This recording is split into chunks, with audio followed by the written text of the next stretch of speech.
Next up, we have bylaws and platform proposals. And so what we'd like to do, I'm going to switch the screen to those. We're going to start with a platform proposal from Mary O'Connor. And so what I'd like to do is whoever suggested the platform or bylaw change, I want them to talk about it versus me because they know why they want this to change. So Mary, you're first up. Thank you. You'll see on the page that was handed out, and it was emailed also ahead of time, that I would like to delete number 10 of the platform, which is children's and dependents' rights. And I would like to replace it with the National Party's platform that is called parental rights. And I put copies of that on the table. In the center of the table, there's several copies of the National Party's parental rights article. And that's, well, basically, I believe parents have the right to rear their children as they see fit. I'd say till the age of 18, but I don't know if there's any age on here. So that is what I would recommend. First of all, deleting our Article 10, children and dependents' rights, and replacing with parental rights from the National Party. Any questions for Mary? What's Mason? your main issue with the current platform, I guess? Government does like to interfere in family lives and take children away from their parents quite readily and easily, and I certainly don't agree with that. But I think parents, after they have children, they have the right and the responsibility to rear those children. So I think it's best if they do that until a certain age, like probably 18, maybe 16, and that children shouldn't have their own rights to, I don't know, rear themselves. Yeah, so, sorry, to keep just asking. So, in terms of the repealing status offenses, is that different than parental rights? Or could this be just an addition? Or do we have to also delete that we want to get rid of the status offenses? That maybe would have to be added because I don't see it in the national platform. Right. So they don't really talk about it in the national platform, but they do say that, that the rights of children to be free from abuse and neglect are protected. Yeah, that's possible that should be part of our platform. So that would be, we accordingly call for the repeal of all juvenile status offenses such as truancy, underage smoking, curfews, etc. So we could say that, so the government wouldn't have rights over the children, but the parents would still have some rights and responsibilities. Yeah, so your proposal here is to delete the entire platform. Yes, it was. Your handout says you want to replace it with 1.6 Yes. from national. Yes, that is something I thought about since I first, made the proposal. So to Mason's point, is your idea to My blend them together? point was that I think keeping the juveniles free from government coercion might want to stay on our platform, but I agree that it's ambiguously worded enough that it might seem that we're saying that parents don't have the right to discipline their children in any way. And I think that maybe that's what Mary's addressing here by replacing it with 1.6, in that parents should be allowed to raise their children as they see fit at their rights. So I was trying to propose possibly that this is more of an addendum and possibly bracket in the word free of government coercion and whether that would satisfy her objections. Does that make sense? I would prefer just adding the second sentence of our current platform to the Libertarian National Platform on parental rights. So then it would read, parents or other guardians have the right to raise their children according to their own standards and beliefs, provided that the rights of children to be free from abuse and neglect are also protected.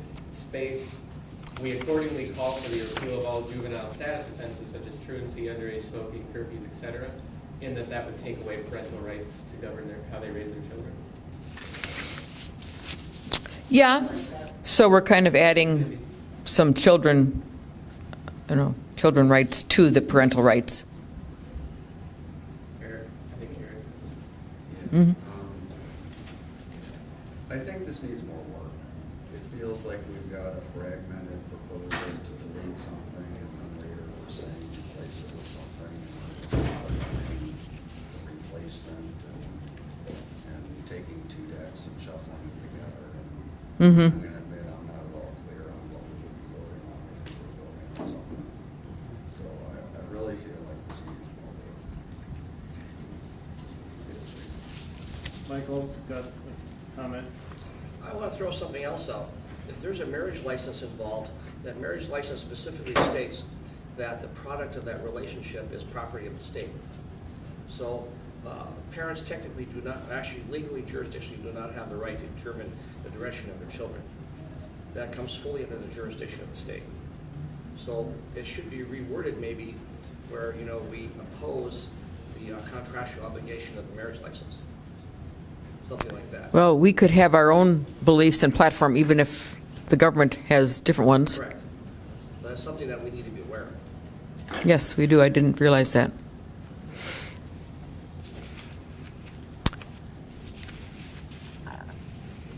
Any further questions, comments? Otherwise, Mary, would you like to officially then propose with some modified language here? So we'll need a motion and a second and then vote. And it requires a 2/3 majority to pass. What are we voting on? Well, that's, again, up to Mary again We're to asking her then, to tell us. to re-propose the final thing that we would vote on. Well, I would like that second sentence to be in our platform somewhere. I don't know that it belongs under parental rights. Maybe we could keep children's rights in number 10 and just delete the first sentence and delete the last sentence and just keep, we call for the repeal of all juvenile status offenses such as truancy, underage smoking, and curfews, and leave that as number 10. So that's what I would propose or move. And then after we do that, after we vote on that, then I'll move that we add parental rights as another platform, probably number 11, and then we'd have to renumber our platform. So let's start with number 10, children's and dependents' rights. We call for the repeal of all juvenile status offenses such as truancy, underage smoking, curfew, etc. So that's, So clarify maybe. Yeah.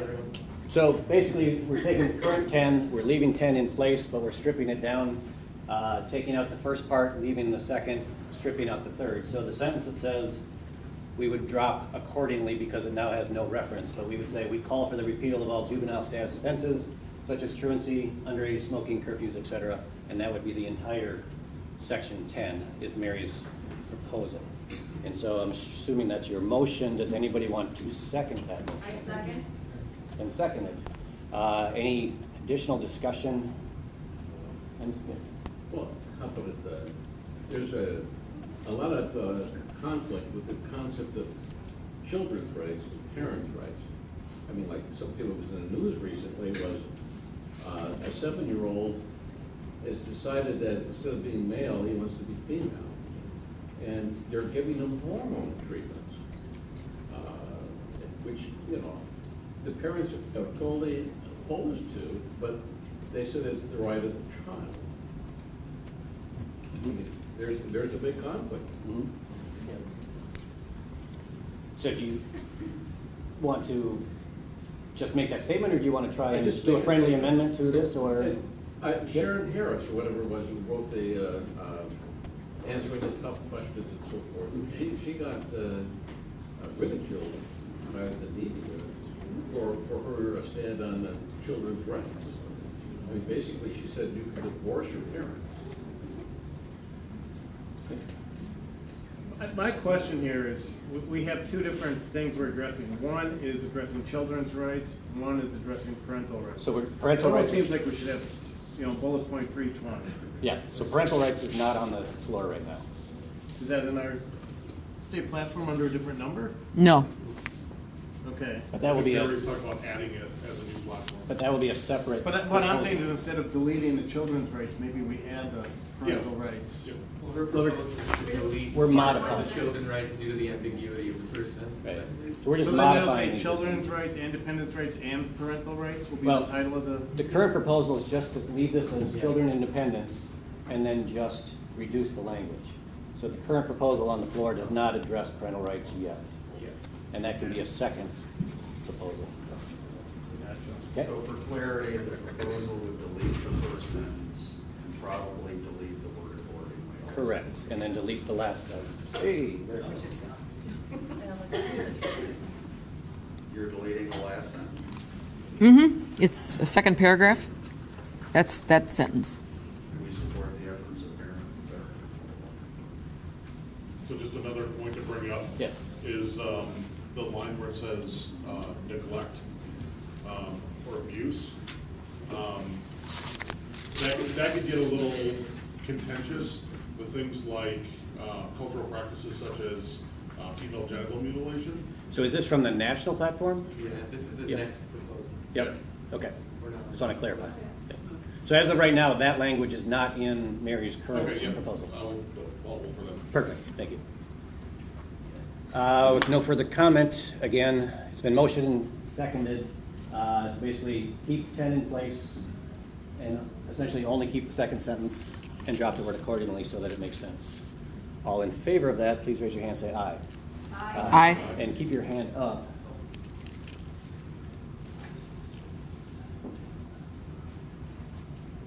Okay, opposed, say nay. All right, did we have some people leave the room? Or has anybody not, did anybody abstain? That I didn't see hands. I abstain. Okay, I abstain. okay. So therefore, it does not pass because we didn't reach 2/3. Because abstain is essentially the same as a no because the yeses are what matter. So that proposal does not pass. Mary, do you want to introduce the second part of your parental reference?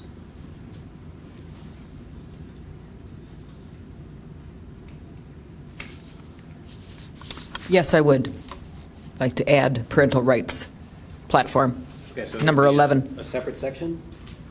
Yeah, number 11.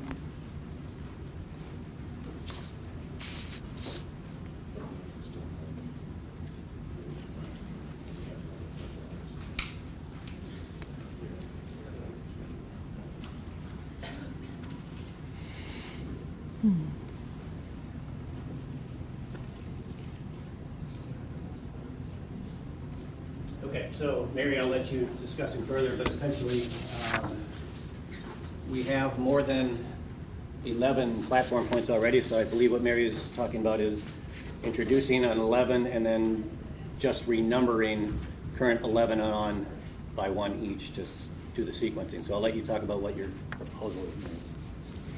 My proposal comes from the national platform, and it's parental rights, and it says parents or other guardians have the right to raise their children according to their own standards and beliefs, provided that the rights of children to be free from abuse and neglect are also protected. So I wanted to go back to my point. Where do we, as a society, draw that line? What is considered by some people a cultural tradition, and by other people would be considered, permanently altering somebody's body in a negative way. Where does that line from abuse to cultural sensitivity, where do we cross that line? What's considered abuse and what's not considered abuse? Yes, I don't know. We could delete that last part of the sentence and not mention that at all, that the rights of children to be free from abuse and neglect are protected. And then also like neglect is, some people would argue strenuously that not getting your children vaccinated is neglect, where other people would say that You know, just because I did not have, you know, chickenpox vaccine on my children, that's not neglect. And that's, I'd say that's very contentious. And also interpreted to broad interpretation by a large number of people, both for and against. So that's just my bringing up a point that I think that, you know, could be used against us by some people. If we deleted it, then it'd be okay then. We wouldn't have any contention. Kara? That's the same ambiguity that we have anytime we mention violence. We don't define every violent act and say what is violent and what isn't. We don't define every case of fraud, this is fraudulent, this is not. And there is ambiguity in that. And people have different opinions on that. But that doesn't mean that we don't frame it and say it, you know, just because there's ambiguity. We wouldn't strike mentions of fraud from our platform just because people might disagree on what that is.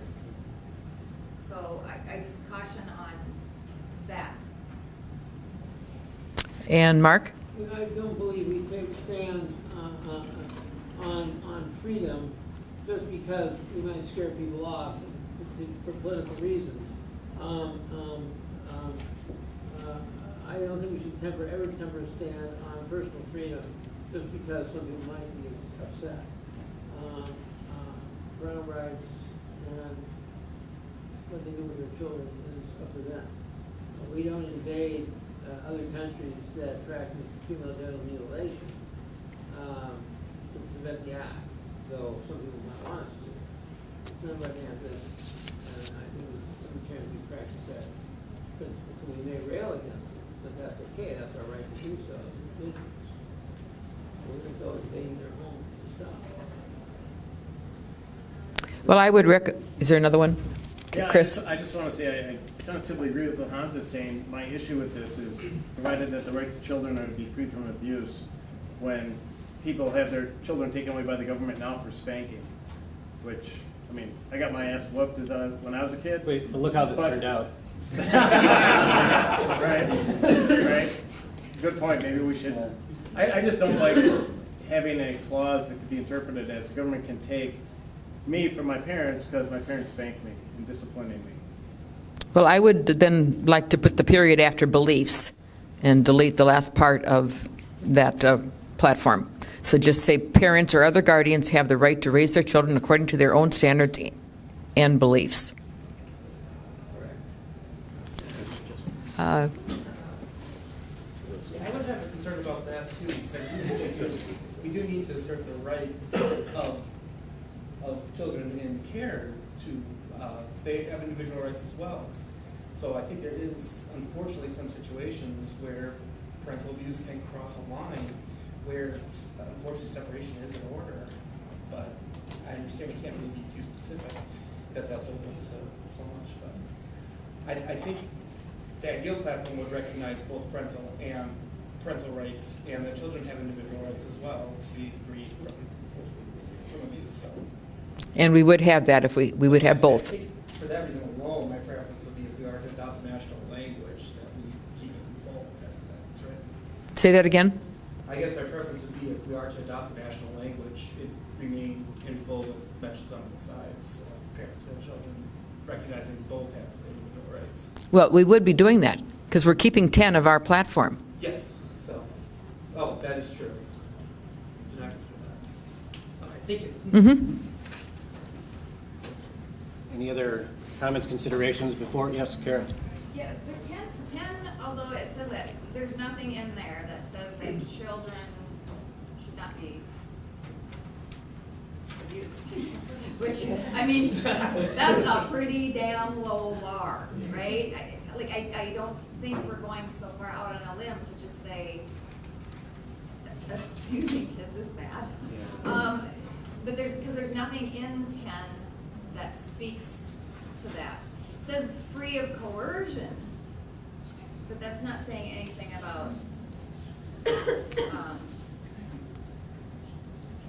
about abuse or anything like that. So that's my thing, is that 10 doesn't cover that. Well, and essentially, Kara, to your point, the second part, which says protect their dependents from force or fraud, if the parents are the ones committing the force, we've got a little bit of a Yeah. circular reference there. Yeah. Yes? I would echo Kara's statement that it's important to both make the statement, but I think it's also safe to make the statement within the platform, because it's a platform, so we're not establishing a criminal code. So, that's, I agree with that part of the statement. Keeping the second part of the national platform? I just want to say inherently, there is a tremendous conflict between children's rights and parental rights. And we'll probably never solve that. You didn't solve it in our house. So Mary, do you want to make an official motion for language? I would still like to delete the last part of the national platform and put the period after beliefs. So you're And- saying add that to ours? Yes, as number 11, yes. Because we aren't here to modify the national platform quite. No, Okay, We're just- changing it to for our platform. correct. I just wanted to be clear. okay. There, it's correctly for our. So Mary, can you read then what you would like the actual insertion to be?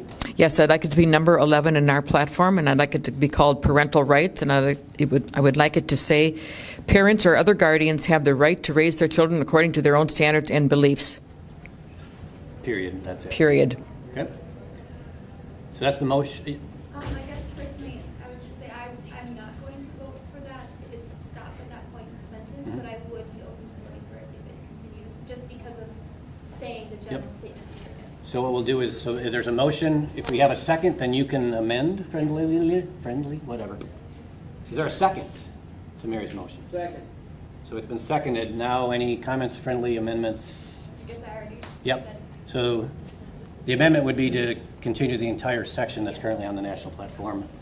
And Mary, is that acceptable to you? Could we Yes. add that sentence into the children's rights portion instead? That's a good idea. Children's dependents and parents' rights. Yeah. That the children have the right to be free from abuse. Okay. It's not a parent's right. Yeah. It puts a limitation on parents' rights. Yeah. But I think it could be in there, absolutely. Okay, so as I'm hearing now, the friendly amendment would be that we would insert parental rights as a new number 11, renumber everything below that sequentially. 11 would say, parents or other guardians have the right to raise their children according to their own standards and beliefs, period. In addition, we would then modify number 10 to add that the rights of children to be free from abuse and neglect are protected. That's what you're saying? That's my friendly Okay. amendment. Yes. I think 1.6 in the national is written the way it is very much on purpose with a statement of the parent's right with an added limitation. And that was done very much on purpose, and it's all part of a single sentence. Okay. And the fact that it's part of a single sentence, I believe, is very much intentional. And if we split that apart, we lose that. Okay. So I'll go back to you, Mary, with the commentary that's on the floor right now. Do you want your motion to stay as stated, or do you want to modify it? I want it to stay as stated and then add that part onto number 10, children's rights. Okay. And would that be a single motion, or would that be two motions? We can do that as a single motion to modify two sections simultaneously. And I would recommend that on number 10, it says, children and others who are dependent have the same right to be free of coercion as all other people, and free from abuse and neglect. Something, yeah. And again, I really feel like we've got more work to do on this if we were gonna do something on it, because you can't just take the second half of the sentence and put it somewhere, because it says, provided the rights of children to be free from abuse and neglect are also protected. Being broken apart from the one sentence means that it no longer directly reflects upon the first half of the sentence, and we lose that. I think it would be better in our platform to have both children's rights and parents' rights. If we have it as it is now with just children's rights, then I think, we're not doing a good job, because I think parents do have their rights. So I'd like at least both of them in there in some fashion. Yes. Would it perhaps be in order to maybe in the second part of the proposed parental rights, with just the first sentence in there, making it reference back to the child rights platform? Because my concern is that if we leave the one sentence as it is, parents or other guardians have the rights to raise their children according to their own standards and beliefs, period, means there is no condition on parental rights, which I'm not sure I'm quite all the way there, because there are abusive parents. So I think there should be a condition that parental rights only extends to the point where they recognize children's rights. So maybe adding a sentence to at least make it dependent on what we're comfortable with the language in point 10, the child rights language. Just my thoughts. It comes right after that one, is number 11, right after, so I think people would see them both. I get that. I'm a little leery of that sentence sitting on its own, how that can be interpreted. I mean, not to obsess about sentence structure, but for example, if you look at the Second Amendment, it's written in two parts, very much on purpose. And the reason and the way that it's written is why efforts to strike it down have been unsuccessful, and that was on purpose. And that sentence structure is very important. And if you break those two things apart, you can lose them. Karen? What if we just have 10 and it says children's and parents' rights? And we put the language from both of them as currently stated together. First part is exactly how 10 reads. Second part is exactly how National has the parental rights. I would agree with that. Okay, so Mary, would you like to modify your proposal? Yes. Okay, so my motion would be that we have as number 10 titled Children and Parents Parental Rights.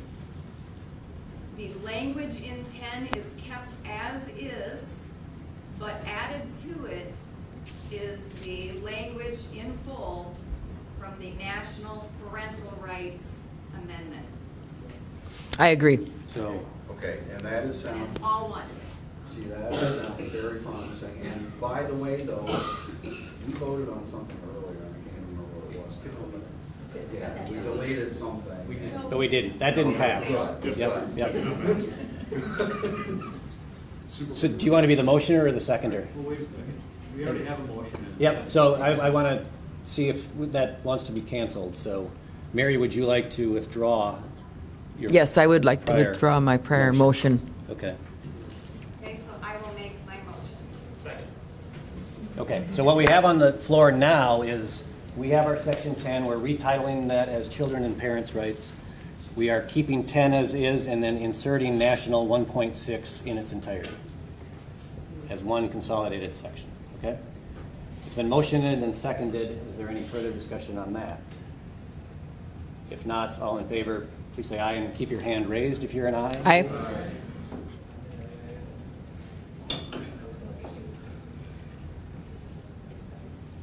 Okay.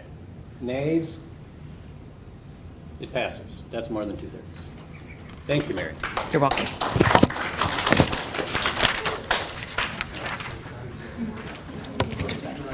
And just as a summary, I'd like to thank everybody for the constructive conversations and the politeness and the non-shouting, hey, you suck, and all that kind of stuff. That's fantastic. We do have a suggestion for a national platform modification, but we're going to continue with state business and then come back to that. So are there any other state platform suggestions, changes that you would like to present? If not, Chris Holbrook has graciously provided an entire slate of bylaw modifications, so I'll let him come up and talk about those. Thanks. A lot of these are technical on time and date and ratios, which are reflected in So these, y'all have a copy of the bylaws in this book. As we were writing this book, some of the things that weren't in harmony with other sections in the bylaws, basically, I'd like to address. There's one probably contentious issue which we'll save for last. But to start here, I propose a simple renumbering of Section 5, which basically is a really lengthy section of 16 subpoints regarding the executive committee. And it would just take the bottom 5.7 through 5.12 and reinsert them in the top after 5.3 for a flow of how to elect officers. The way it is set now basically makes it look as it's part of a how to elect committees. So it basically mirror Section 6, the Judicial Committee bullet points. So I don't know if we have to vote, Chris, on renumbering sections. That's all my first suggestion is, renumbering 5. Does anyone? Yes, we would need to vote on that. Okay. Should I go through these one by one? You can do it as a block or one by one. That's yours. I'll just go one by one. So we'll start. Is there any discussion on the renumbering proposal I just ran through? So this doesn't delete anything, it just reorders it. Correct. Chris? Yes. Now, you said renumber Yep. 5.7 through 5.12. Yep. And add them before 5.4. Yep. So that's just one thing, right? And then you're going to amend 5.4 through. That's separate. I'm just going through the renumbering first. Yep. I'll second what you want to do. Okay, any further discussion of that? So was that a hand going up or a? I'm just, so are we taking this section by section? Yes. Okay, thank you. Yep. We're just going to go line item by line item here. So there's a motion and a second for the first request for a simple renumbering of 5. Yes. So with no further discussion, all in favor, please raise your hand, say aye. Aye. But keep your hands up, please, though. 1,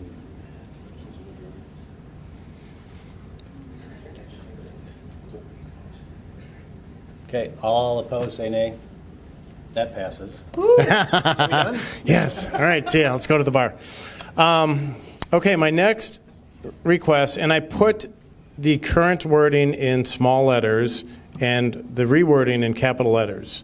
So 5.4 currently reads, the executive committee may set its policy for voting by proxy on specific issues and for appointing alternates. Minimum of 5 executives are required for a quorum. A quorum must require either the chair or vice chair to be present. Add, motions within the executive committee shall default to pass by a majority vote unless noted otherwise within these bylaws or unless the executive committee sets different policy upon majority vote. Basically, I'm adding something that's not in here now, which is how a decision is made in the executive committee. So many of these sections in our current bylaws, it's majority vote, it's 2/3, it's 3/4. There is nothing in our bylaws that says what that ratio is for a decision by the executive committee.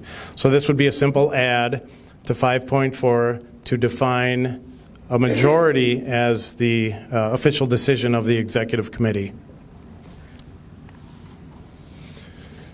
Is there any? And honestly, this is what we do already. So it's just as I was creating the SOP manual and reading the bylaws from other states, that was addressed and ours wasn't, so that's why I'd like to insert it. So that's your motion? That's my motion. Anybody want to second that? Okay, it's been motioned and seconded, and it's on the floor. Any discussion, amendments? If not, we'll move to vote. All in favor of approving that piece, please raise your hand, say aye, and keep the hands up. All opposed, say nay. That one passes. You can continue. Okay, I'll continue. This could be the contentious one here. 5.8, which was added, I believe, last year. So I'm going to read it for you. 5.8, nomination and election. Executives shall be nominated from the floor at convention and shall be elected by a majority vote of delegates. The election of the executive committee shall be held every year. Voting shall be by secret ballot. all candidates wishing to have their name placed in nomination shall file notice of their intent by the time established by the convention committee. Candidates for executive committee shall be current members of the Libertarian Party of Minnesota and shall not hold a leadership position in another party's name. This last two sentences was added last year, which state, all candidates for executive committee shall be required to have been a member of the Libertarian Party of Minnesota at least 45 days prior to the convention. None of the above shall automatically be an option on all ballots. I'm proposing to take the 45-day active membership down to 30 days.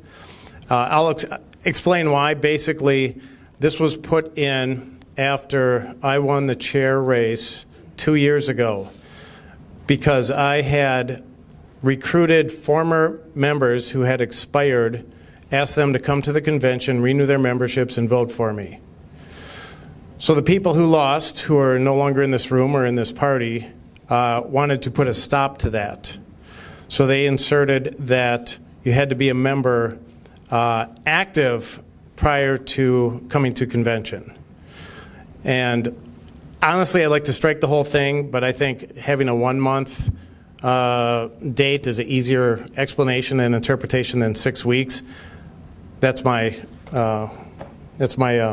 thesis on it.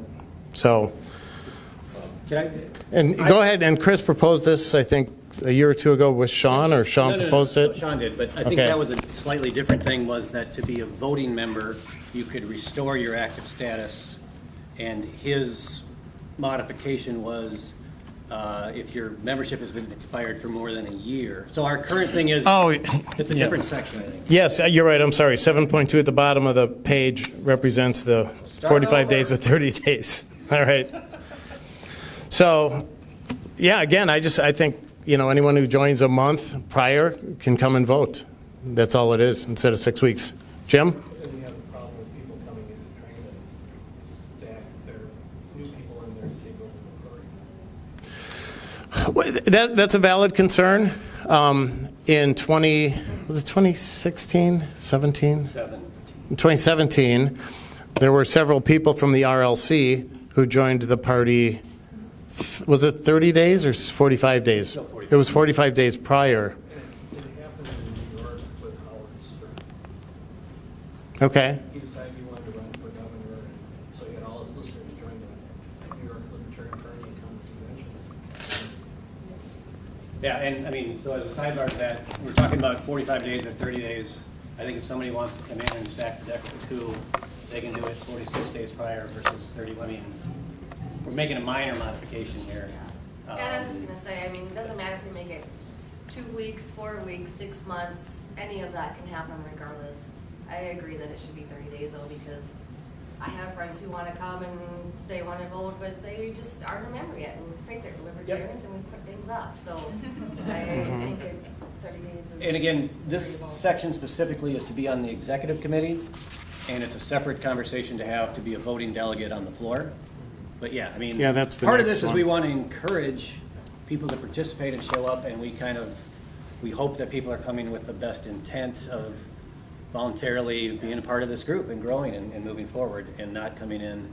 And again, we've had this conversation over the years of, is there some evil entity that's going to come in and take us over? But whether that deadline is 30 days or 45 days, they're going to look at our bylaws and say, okay, we're going to infiltrate 46 days prior or 31 days prior. They'll figure it out. So we just need more members that are core members, and then they can't overrun us, right? But why 20 days at all? It's another It's a valid. point. Cindy? I mean, and just a historical thing, we have put people on the EC, and we've had to waive this on the floor and say, is it okay if we waive this requirement to get this person on the EC because they want to?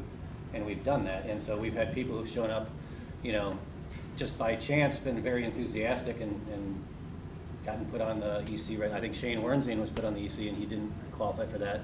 Yeah. We waived that, and he was a great addition to the group. So it can be to our benefit to accelerate that. So Cindy, you're next.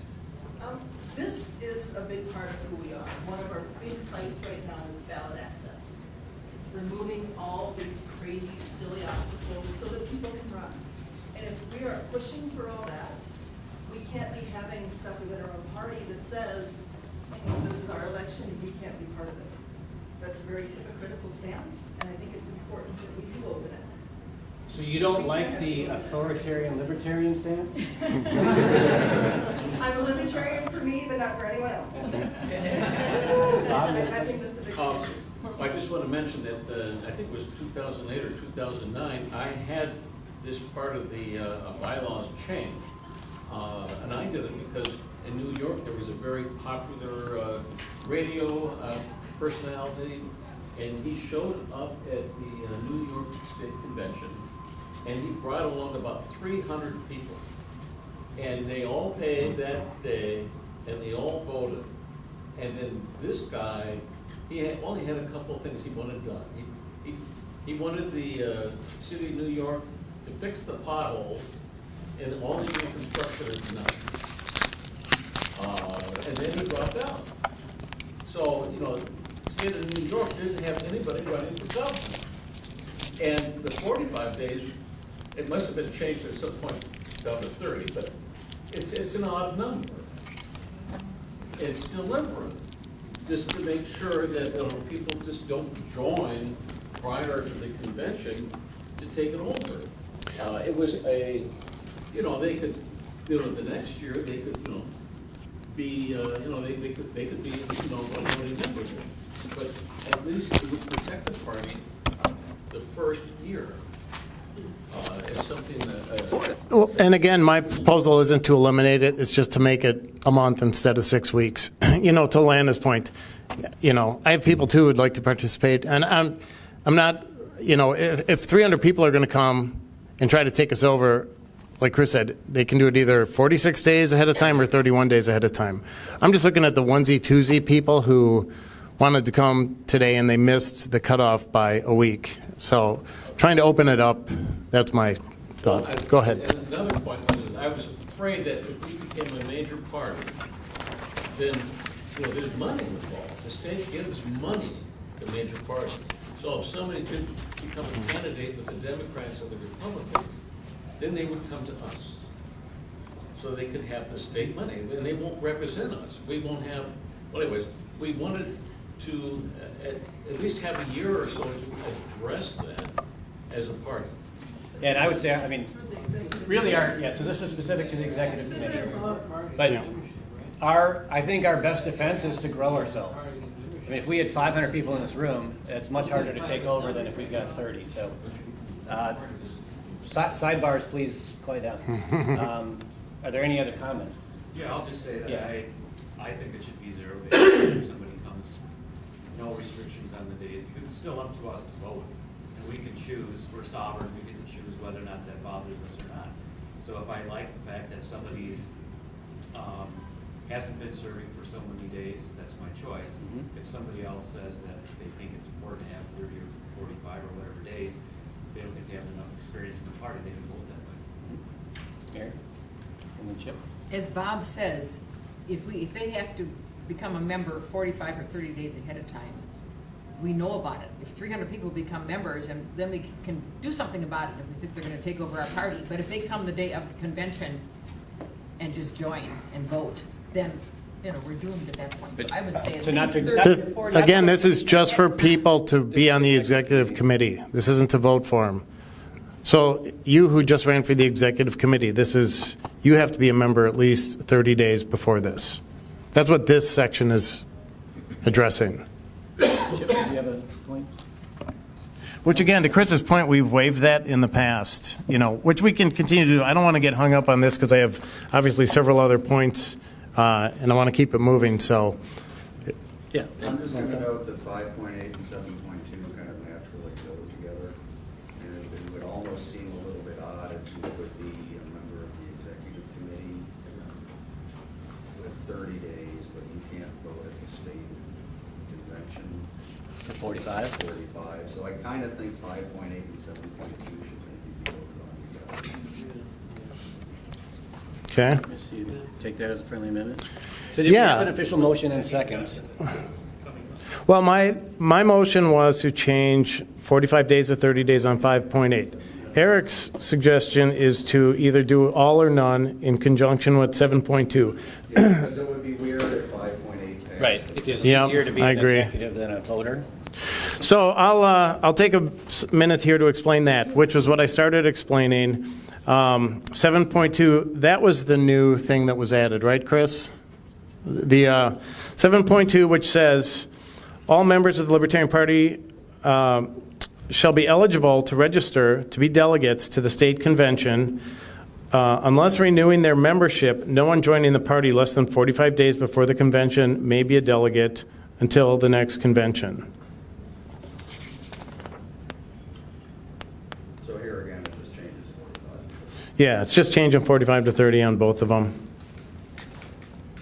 But if there's a, One question on that one. yeah, The unless renewing their membership, was that supposed to be unless renewing their membership within 1 year? Or That is another correct, thing? yep. So this is slightly outdated. That was the thing that was put in, was that, So that is in there currently? it is currently, yes. I was, Yes. which that, in all honesty, that's the part I would like to strike, but I'm not proposing striking it because I just, again, I feel like Cindy or some of the other people, it'd be nice to just like, hey, whoever wants to join can join. That's the way it used to be until 2 years ago. But I'm not proposing altering that, just making it a little, expanding the timeline to join from, I don't know, 48 weeks to 50 weeks of the year. Kara. So, I do support the change in 5.8. I don't support the change in 7.2. And the reason being, we are going to be coming up on a presidential election. And I think for people to be voting members, it's not just about our current party leadership, it's not just about those types of things. It's also about who we're going to be selecting as our delegates to pick who Minnesota chooses for president. And I don't want bar. Like, I'm not ever into that ever again. And so I think by keeping the voting, to be a voting member to 45 days. May I ask a question, the significance of 45 days versus 30 days? I mean, what's the difference or the logic between 6 weeks or 4 weeks? So the difference is, if you have like a super big slick operation, you could have it 6 months out and they would be prepared for that. But that's not normally how it goes, and also people kind of suck on doing things on time. And so like they hit go at that 1 month mark. They're like, oh shit, it's in a month, I've got to do something. Having it kind of a funky number, like, I don't even care if it's 47, but having some weird funky number and I'll take 45 makes it just a little more protective, I think, of our party. And in foiling those types of operations. And I do understand the argument that, well, how we overcome that is to grow. And I'm on board with that. But this is where I get really pragmatic and say, that's a great idea. But we've got 30 people in the room right now. That's right.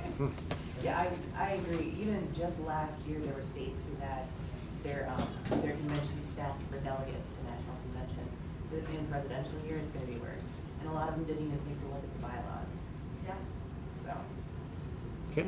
So if we Yeah. keep them separate, that's fine. It's just, there will be a funny thing, which is you could have someone at the state convention unable to vote on any issue presented because they've only registered, say, 31 days. And yet they could then run and they could be part of the executive committee, but they still couldn't vote on anything. And they couldn't vote. You still have that same position because someone could show up and register the day of, want to be on the executive committee, and we can waive that requirement. Oh, okay. So, like, we will have that funny. They just technically wouldn't be able to vote for themselves. Yeah, they vote for themselves. Yeah.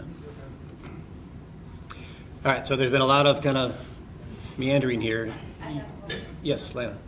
So what if, on the 45 days to be a delegate, what if we just put some kind of clause in there about in an election year? What election? Yeah. Every year is kind of an election year. Well, I mean, in a major, like in a presidential. Maple Grove elections. Like every 4 years. Mark? No, I'm just saying like a major, like presidential elections. 'Cause that's kind of where You're going to have people coming here for the first time wondering why they're being restricted, why they're not being allowed to vote, what's going on, and really getting a bad taste in their mouth about the Libertarian Party. And it's going to be politics as usual, because it's going to be Democrats and Republicans versus a party of supposed freedom and openness. You know, it's going to be those other guys all over again. Why are we practicing to be like the people we're not supposed to be like? You know, it's absolute absurdity. You know, we're talking like them instead of talking like the new guys. I think that, frankly, I think it's BS. And we should be consistent and open and fair. And we're not talking open and honest and fair here. I think it should be 3 days across the board, straight, fair, and simple. Okay.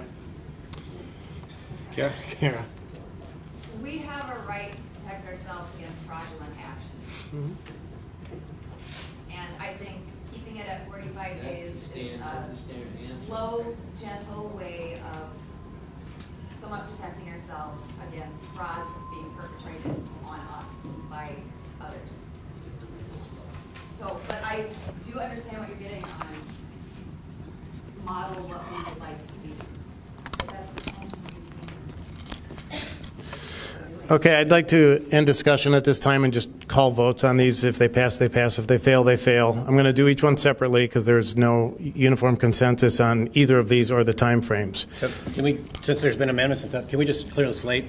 Can you withdraw your first motion and then resubmit a motion just so we're starting from scratch? Well, my first motion was never seconded, so I don't know that I thought it's... somebody seconded it, no? Yeah. All right, I withdraw my first motion. Thank you. Now, please resubmit. Now I will submit a motion to alter 5.8 to become an executive committee member to replace a 45-day requirement with a 30-day requirement. Okay, is that seconded? I will second. Okay. Discussion, blah, blah, blah, blah. All in favor, please raise your hand and keep it raised. 1, 2, 3, 4, 5, 6, 7, 8, 9, 10, 11, 12, 13, 14, 15, 16, 17, 18. Okay, all opposed, please raise. And all abstaining, please raise your hand. Oh, I voted no. I'm sorry, I voted yes. Can't vote on both sides, Mark. Okay, we do not have a 2/3 yes. Okay, so that's going to stay at 45 days. Let's go ahead and get 7.2 out of the way because that's obviously going to go the same way. So my motion is to be a voting delegate at this convention, reducing the time prohibition from 45 days to 30 days. Second. Can we call the vote, Chris? Yeah, go ahead. All in favor, please raise your hands. There's, looks like 8. Okay, all opposed? Opposed? Okay, that does not pass. All right, so that shall also stay at 45 days. Now I'm going to jump up right in between those two, 5.16, which is, it says, the executive committee may, without notice, remove any of the executives who miss 2 consecutive meetings without notifying the chair or the secretary. I would like to change that to without notifying the chair or the vice chair or the secretary. We have a second? Okay. Is there any discussion, or shall I call? Concerns? Okay, all in favor of this one, please raise your hand and keep them up.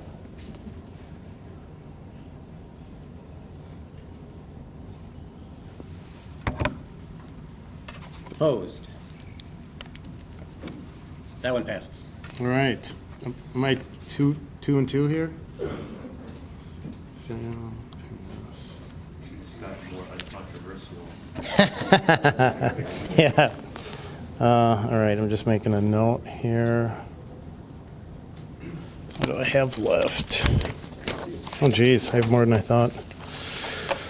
All right, on the next page, basically, there's a couple things here. I just wanted to reduce the amount of time. for speakers at this convention. Thank God. So, 8.3.4, candidates or their designees shall have 10 minutes to address the convention before balloting takes place.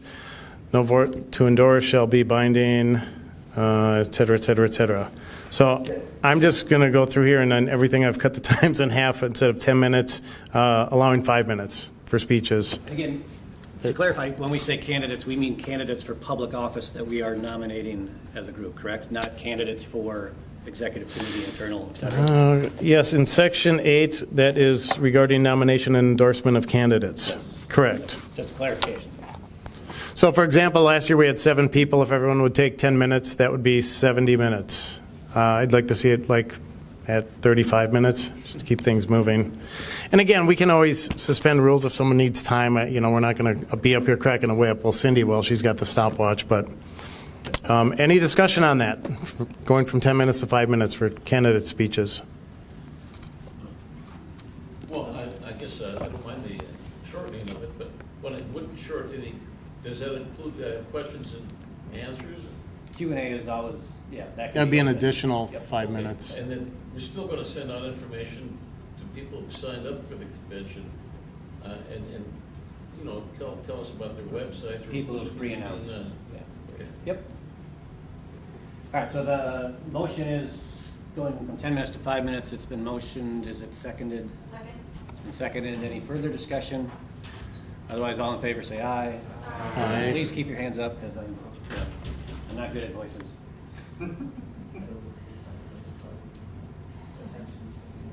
All opposed? That one's going to pass. All right, the next section is the exact same thing. It's regarding the Q&A Bob mentioned. The delegates have 10 minutes to answer questions. It already says longer if the chairman determines. I would just like to make that 5 minutes. But that, again, can be extended, as is already stated.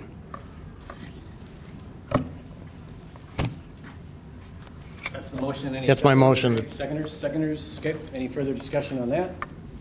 All in favor, please raise your hand. Opposed? Passes. All right, I'm going to keep going now. 8.3.6, this I'm proposing to strike altogether. An intermission period shall occur after the candidate or designee, after their address to the convention, and before the first ballot.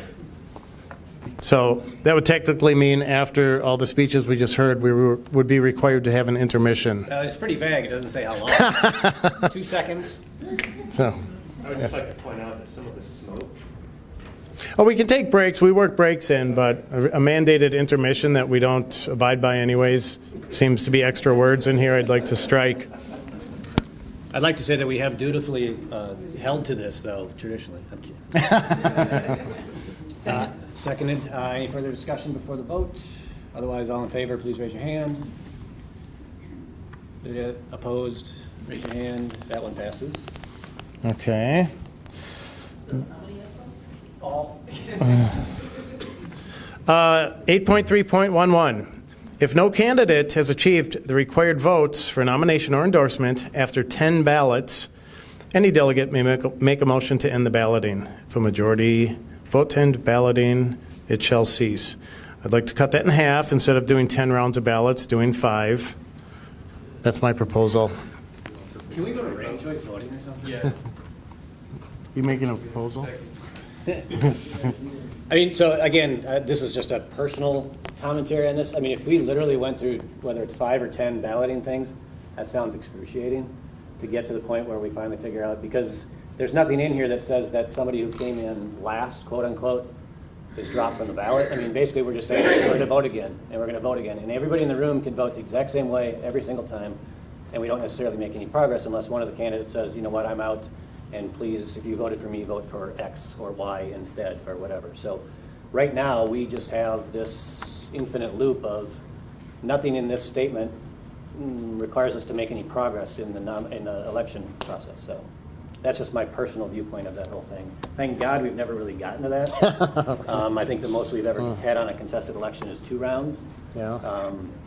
But so My motion is to limit it to 5 rounds of ballots instead of 10 rounds of ballots.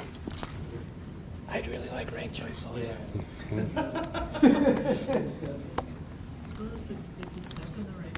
Yeah, I mean, 5's better than 10, I'll definitely agree.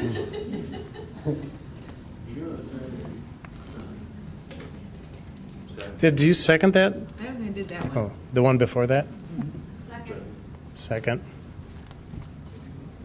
In the future, we can talk about ranked choice voting.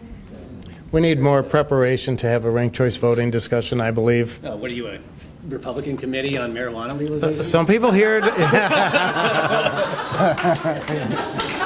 I'd like We to will have no exploratory discussion. committee? Yeah. No. I don't know enough about this issue. We need more discussion, but I won't approve having more discussion. Okay, so as it is, it's been motioned and seconded to replace 10 ballots with 5 ballots. Any further discussion before a vote on this one? Otherwise, we'll take the vote. All in favor, please raise your hand.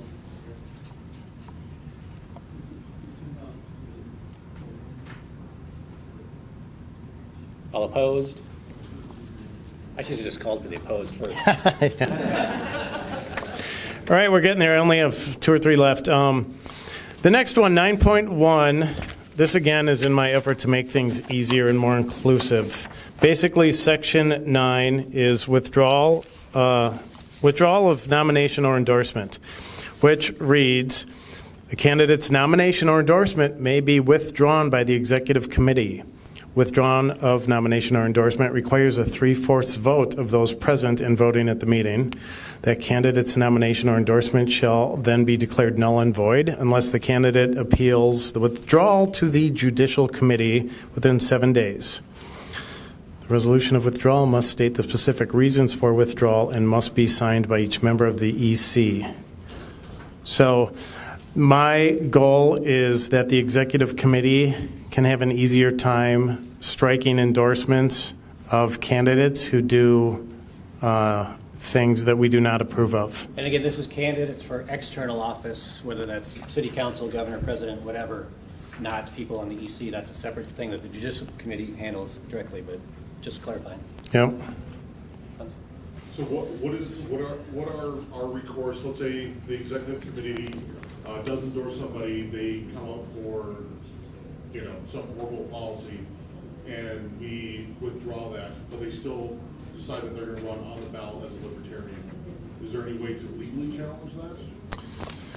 Not that I'm aware of, So no. they've already been approved, so they're on the ballot, Yep. is what you're saying, and then they go off and just start being crazy, and we want to withdraw our nomination. Can we get them off the ballot? That's the question? I don't think so. That's up to the Secretary of State, and I don't know that they would, if we said, hey, can you pull this person, they'd say, we're too far down the road, you're in. Okay. That would be my guess. Correct. The answer is no, you can't get them off the ballot anywhere. And the Republicans and the Democrats have the same problem. Not getting them off the ballot, getting them from being able to say that they're a libertarian as opposed to an independent. It's the same answer. They just had that actually happen in Illinois, where the Republicans withdrew their endorsement of a candidate in Chicago, and he's still on the ballot as a Republican, and that's pretty much the same everywhere. There's currently not a mechanism for that. Good question. Any other questions or? Yeah. Well, it's interesting because there was an actual situation that came up with someone we endorsed, was that last year, the year before, last year, who basically withdrew from running due to allegations of inappropriate actions with his daughter. And I don't want to have the chance of not taking our name off of that endorsement. I want to make it easier for us to unendorse him. So, Or her.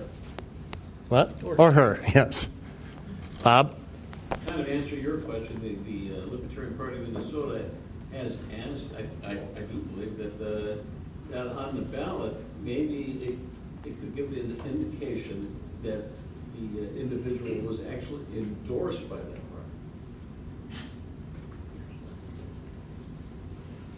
That's a state law, though. That's a separate, yep. But, I mean, that Yeah. candidate also couldn't get his own name off the ballot, so. Yeah, yeah. And he withdrew the race, so. Right.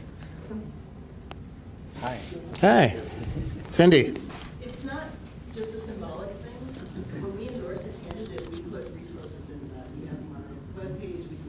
aspects that we love to withdraw.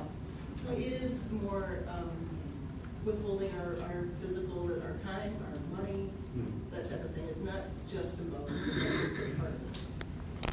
And it's not with the intent of undermining candidates that we've previously endorsed. It's giving the EC a little more power to cut ties with someone by going from 0.75 to 0.66 of the Yeah, I mean, essentially, majority. if we have a standard kind of 12 voting members at the EC meeting, instead of 9 people voting, it'd be 8. That's kind of the logistics of what we're talking. There's a lot of pointing going on. I don't know.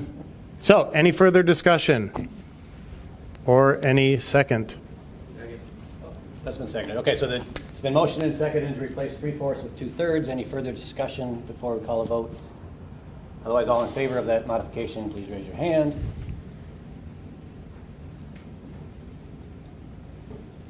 Opposed? I gotta start.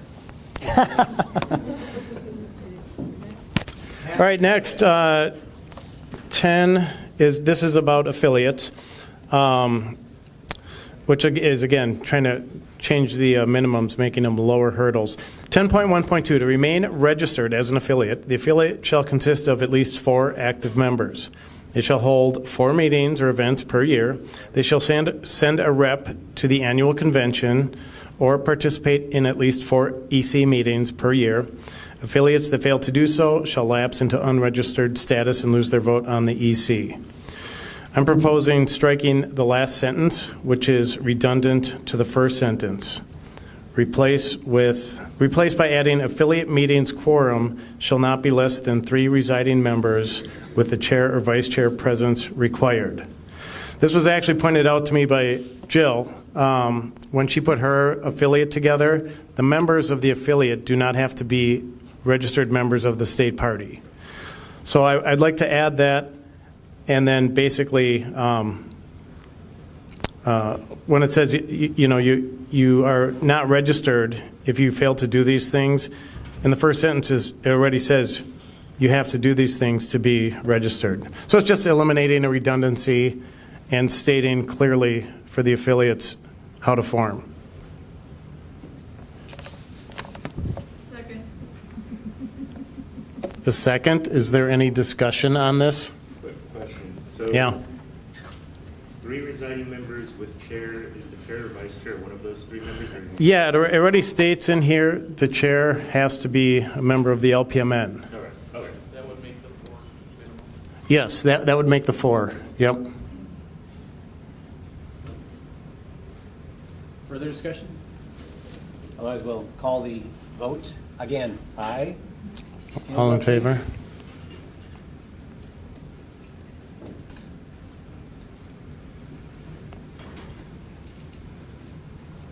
And nays. That passed. All right, 2 to go. Also in affiliates, I'm sorry. Yes, 10.1.3. Those holding leadership positions in a registered affiliate shall be members of the Libertarian Party of Minnesota, which we just said that's the way it is right now. Members of the LPMN who reside in an affiliate's district shall also be members of their regional affiliate and thus be eligible to seek that affiliate's leadership positions and vote at its conventions. Registered affiliates shall hold an annual convention between February 1st and July 31st for the purpose of electing such leadership to conduct their affiliate business. An affiliate convention shall not coincide with the state convention. I would propose move the last 2 sentences into a new number, 10.1.4, basically creating a bullet point on affiliates conventions separate from that the chair of the affiliate has to be a member.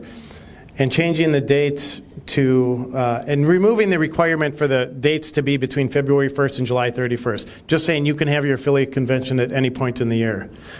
I have no idea why this was put in that you had to have your convention during these 5 specific months to begin with if you're an affiliate.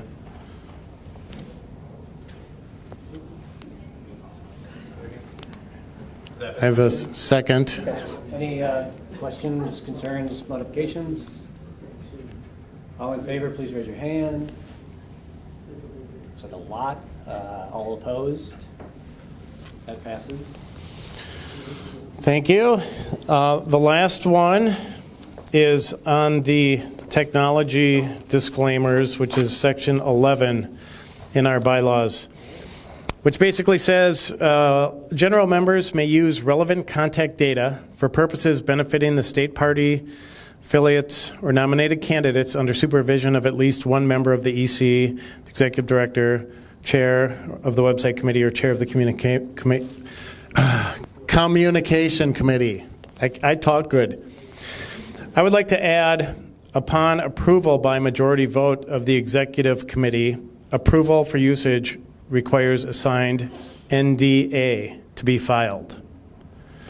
So this is something we've been doing forever. Again, it's just not stated. This would state that if you have access to our databases and our internal information, we would like an NDA on file.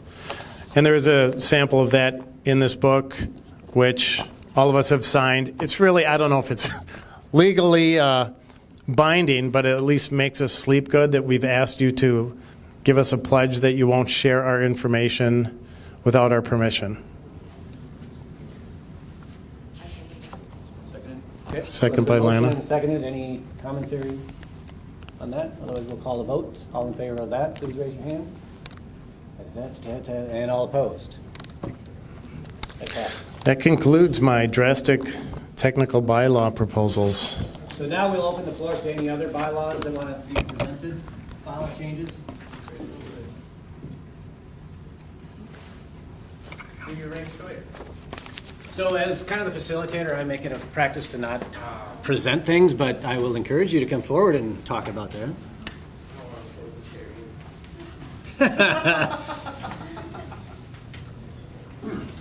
Anybody? I've got Do you have an official change proposal to make or a comment? I came up with one, yeah. It's not, I didn't write it down. What I would like to propose is that these items that we discussed today be made available at least 2 weeks before the convention. Yep, so we have our convention rules are that if you announce your change requests by March 31st is the date for this year. It's based obviously on a kind of time before the convention so we can distribute it. 1 month before the convention? 45 days, 46 days, I don't know. But bylaw changes can always be presented from the floor. So we do it as a courtesy so that people can, in the past, we had some really thick platform and bylaw changes that were dumped on people on the day of, and they even if they were good ideas, people said, it's too much, I don't know what this is about, I'm not voting on it. I didn't see these come out until 2 days ago. Mm-hmm. Yep. And I didn't see any criteria or any suggestions of what was going on. And I'd like to have Suggestions for, you mean the reasons for the changes? I'd like to have like the criteria and logic behind these things presented 2 weeks. At least Yeah, and the submitter has the right to put that in when they say, here's a bylaw change and why. I'd like to have the right, I'd like to have more than the right, I'd like to have make a strong suggestion. Boy, you're getting really restrictive. Non-libertarian. I think it's important to provide their information, at least a strong suggestion to provide it. Yeah, and that's fine, but so basically your proposal has a higher chance of passing if people know about it ahead of time and it's a good idea. But we're not going to mandate that you put an explanation as to why you're presenting this. So we don't jury this, we don't edit it. If somebody submits something to us, we pass it on. That doesn't mean we think it's good or bad or well stated. I just think it's a good idea to have a rule or a strong suggestion to be done 2 weeks before the convention, so that everyone who is going to be voting on this thing has a chance to read it a good time in advance. Well, that's fair, and you're right, it is a good idea, but it's not a required practice. The same is said of anyone who runs for any leadership position or office. Our bylaws have said forever that they can be nominated from the floor. And that's the same with these changes, bylaw changes, platform changes. People can make changes from the floor. There's not a requirement to print out and distribute what they intend to do. So it's consistent with our practice on all fronts. It is a good idea, but it's not required. Well, if someone submits it early, will it get sent out early? Well, if you'd like to make So, it required, you what- need to propose a bylaw. No, I'm just saying, is there a reason for me to expect if I were to propose something, say, next year, that would get sent out when I send it to you? No. So basically, there is a convention and bylaws subcommittee of the convention committee. So if you wanted that, you would join the convention committee and then talk about making that a stated. So each convention essentially has its own rules for submission and communication. So it's not technically its own standalone bylaw of the party. Our bylaws say that there's a convention committee that decides the nuts and bolts of the convention. And that's where that would happen if we wanted to come and say, here's your deadline for submission to get, and that's for bylaws, proposals, as well as candidates. So all that kind of exists baked into the convention committee. So my suggestion would be join the convention committee and then push that through and then make that part of that year's convention. But essentially the rules or the operation guidelines of each convention are in and of itself. Okay? I guess the other option would be that if somebody, say, wanted to prepare a bylaw change, and they wanted to get to the full body of the Libertarian Party, would they be able to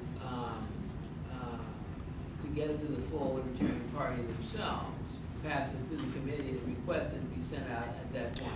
Things can be sent out. So with approval of the executive committee, communications can be sent out to the membership or our contact database upon approval of the EC. Yes. Okay.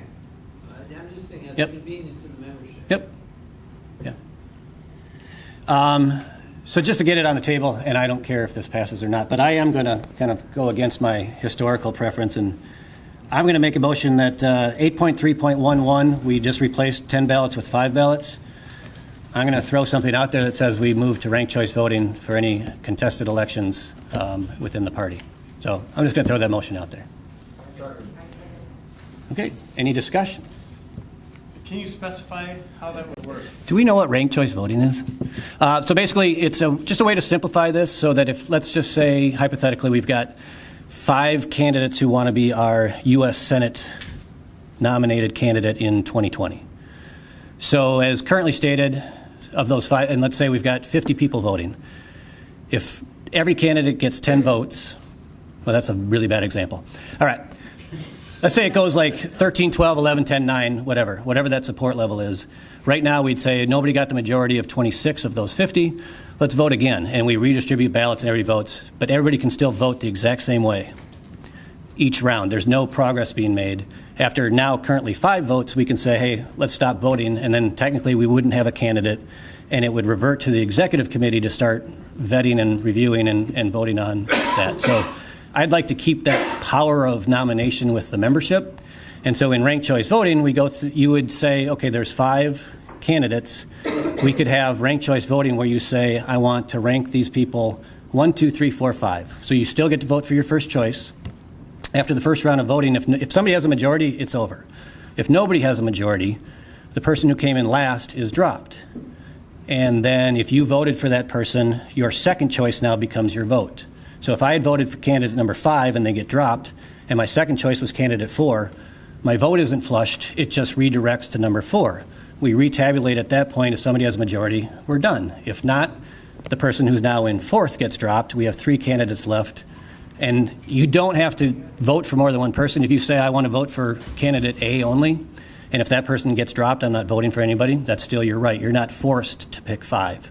It's just a way to operationally expedite, instead of doing rounds and rounds of physical ballots and collecting them and counting them, to say, we've already kind of done that, and say, what are your choices, 1, 2, 3, 4, 5, or just 1 and 2, or just 1, or whatever you want to do.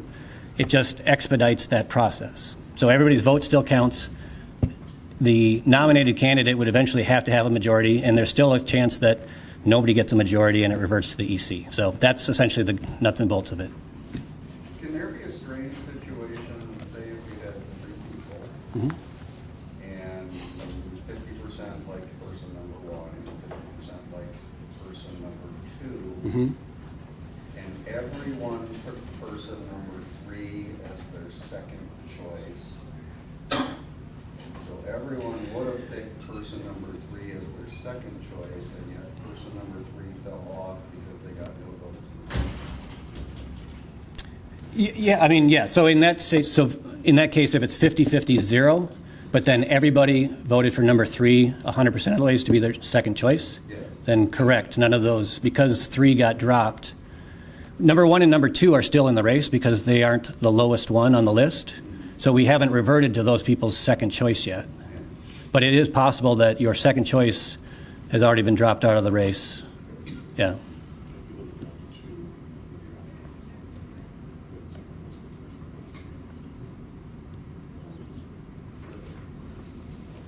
Are you proposing ranked choice voting for the very first round, or is it only if it's contested and we've gone through a couple rounds?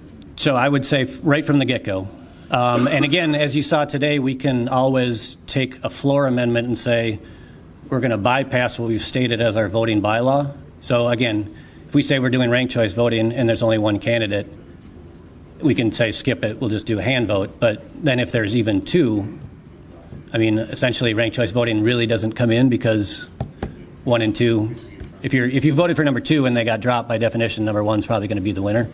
But So basically, it would require, it's a good idea, more rewording in section 8.3, which is basically a 10-step process in how we kind of do that now. If you look at the 10th point, basically it says when 2 or more candidates are on the ballot for an office, and after 2 ballots, none of them have achieved the required votes for nomination, the candidate with the fewest votes gets removed from the ballot. Candidates eliminated shall be offered 1 minute to address the convention prior to the next ballot. In case of a tie, that with the fewest votes determines who is eliminated. So that's one question I have. Here, it's giving people who don't make it into the second round a minute to address people and either throw their support behind someone else. to make 0 progress each round, and we're physically handing out ballots. This way, we hand out ballots once, and then we go off, we scurry off and tabulate. That's not hard. Honestly, the tedious part is revoting and revoting and revoting. This has been used in industry for years. I mean, I first heard about this back in '72. That's 1972? Yeah. Okay. Actually. I suppose you could tell me what was going on in 1872. I'm the senior advisor. Well, senior, I thought it said senile. Yeah, senior. Sorry.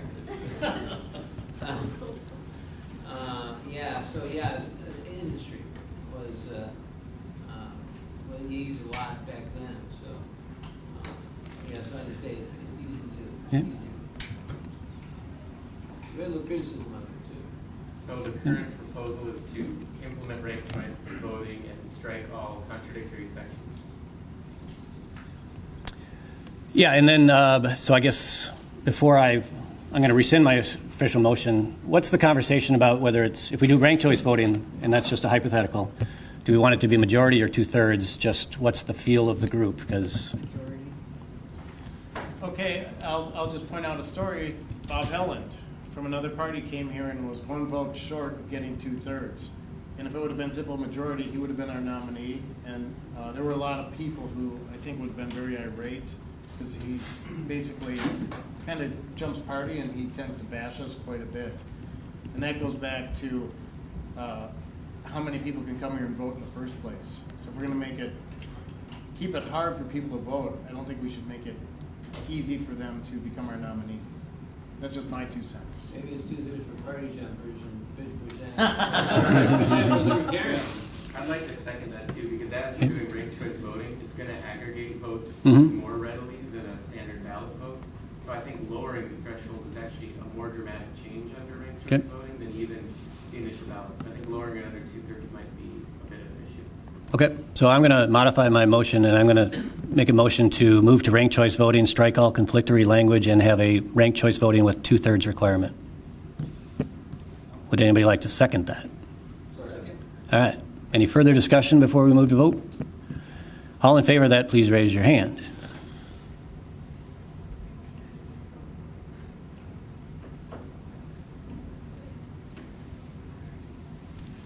All opposed? That passes also. Thank you. Any other bylaw changes? All right, that concludes our platform and bylaw changes for the state party. We have a person who would like to talk about a suggestion for the national platform.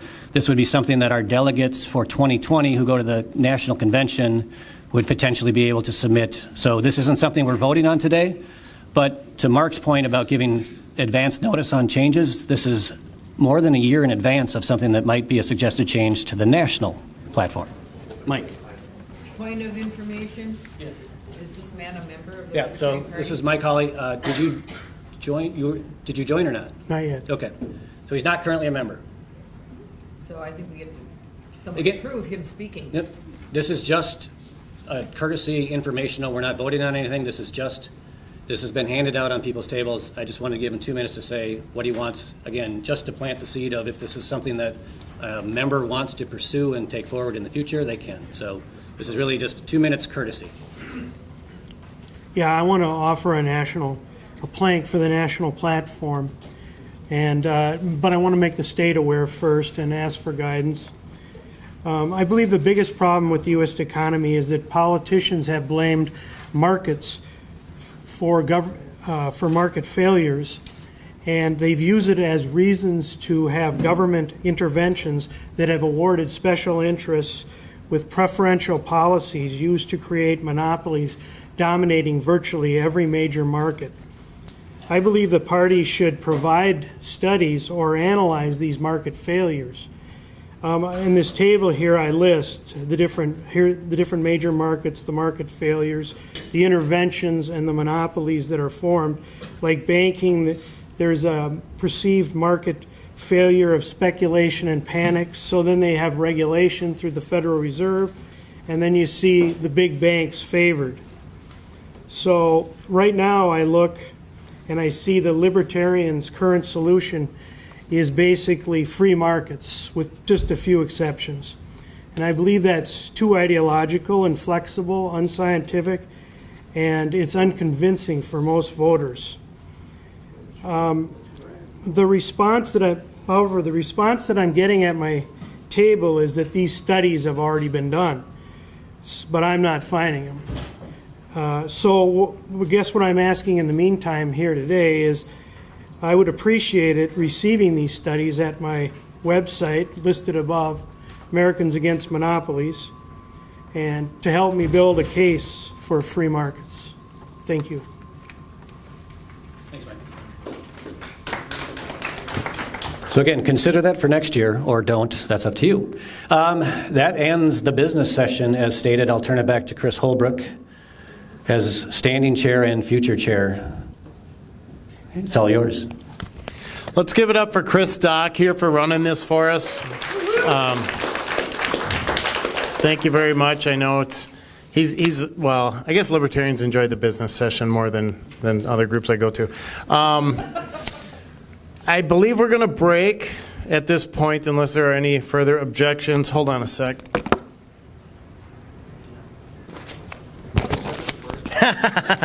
Got to grab my itinerary here. So this was scheduled to go to 12:15. We're 45 minutes ahead of schedule. Wow, yeah. Put that in the notes, Cindy. Kay Cameroon has pizza, which was included with your ticket. So there's free pizza. I think she has it coming at noon. So we have a little time to kill. You are welcome to stay in this room. Go to our hospitality suite, which is where, Cindy? You go back to the front desk, take a right, at the very end of the hall, there's balloons and a big sign on the last door on the left. Yeah, so the hospitality suite is on this floor this year, where she said, all the way down that way. I think that's it. The lunch, again, Kay would like to, I'll let her address this when it shows up for anyone who's in here and would like to eat. She has pop for everybody. She wanted to get people in to kind of sit with their affiliates table by table so you can network and plan and things of that nature. Not required, of course. Then we will re-adjourn. What's that? If people don't know what affiliate they're in or who their affiliate leaders are, do we need those affiliate leaders to stand up and say? Yeah, let's have the affiliate leaders stand up, since we're in here. So Mason McIlvain is the new affiliate leader of CD5, which is Minneapolis. CJ Barnes is the affiliate leader of CD4, which is basically St. Paul, Ramsey County. What? CD7 apparently had an election 2 days ago and elected Ralph Galvin to be their affiliate chair. CD6, I believe Mark Deerdorf is turning over to Dave Johnson here, their registered affiliate. I think that's the ones in the room. Josh Welter is CD2, who's not currently present. If you would like to know who your affiliate is or you'd like to get more involved, Greta Jennison is now our affiliate director for the party. Yeah, stand up, Greta. She's really, this is new for her, but she's really helping us keep the gas pedal down on contacting people who inquire, getting affiliates to be active. So she's going to be more integral in that role. After, and I believe we will reconvene at 2:00 p.m.